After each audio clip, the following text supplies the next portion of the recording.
So today is September 30th, and today also marks 6 years of owning my house, but more importantly, being able to craft and design this entire sanctuary that I have, that I get to enjoy every day.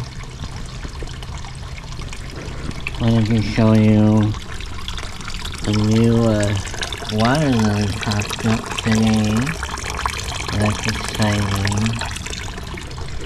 So with it being the end of September and going into October, there's a lot of pruning, a lot of mulching, a lot of acknowledging cycles and seasonal changes, and all of that sort of gets incorporated into therapy as well. So putting up boundaries, being able to protect your limits, your own needs, being able to protect your own energy, and then just sort of acknowledging that we're getting into a holiday season where there's this idea that you need to be family oriented and sort of spread your energy across other people in different environments. So you want to protect that, you want to put up your boundaries, protect the energy, the mental energy and the physical energy that you have. Being intentional on what projects around the garden you can do and finish before the snow comes. So one of that projects for me is to extend this rock. So going to the store and buying more rock and then extending it over here into over here. So that's a project that I can manage. My scarlet red hibiscus has been flowering still. I thought I was only going to get a few flowers end of summer, but it came back with a vengeance. So I picked up this Coleman smoke-free tabletop fire, and it's actually bigger than I thought it was going to be, so it's actually the perfect size. And it goes on the table, so I don't need to worry about the dogs getting hurt by it. It has a stand, it has an ash reservoir in there. You can see that I've already used it. And then it has this piece here. That's really nice. I mean, I bought a 40-pound bag of wood pellets. And so I put the pellets in there, and then I put some like gel fire starter in there. It's basically like a gel hand sanitizer type thing. But you're supposed to like burn it in the actual container. I just take some cardboard, swab a little bit up, put it in there, and then start on fire, and that's a fire starter.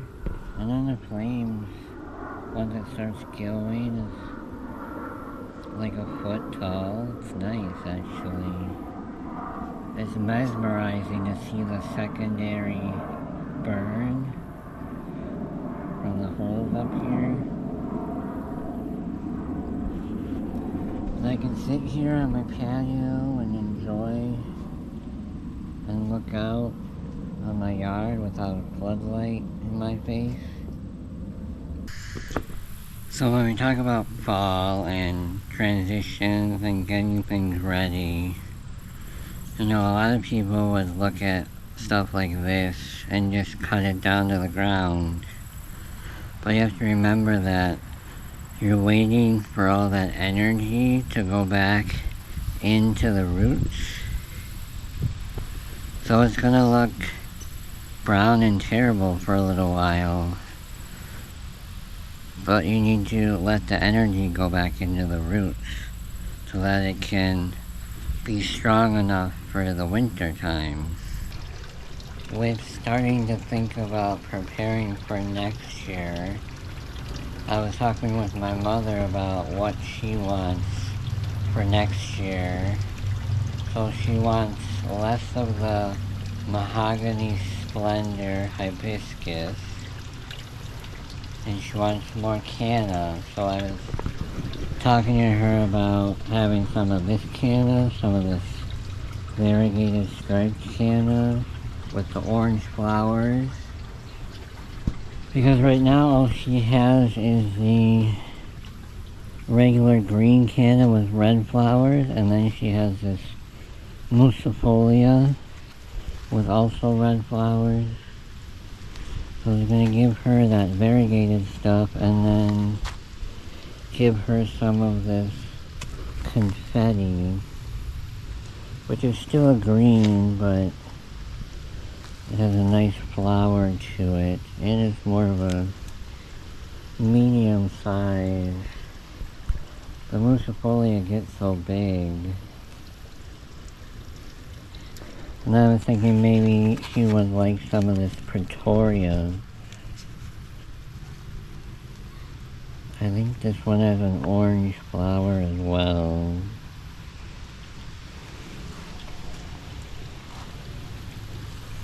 So she doesn't want this next year.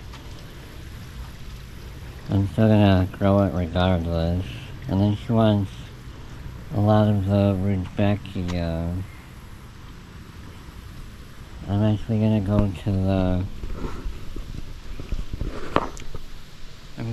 the Ivy Trails Garden Center tomorrow and seeing if they have any Rudbeckia that I can give her and plant for her for next spring.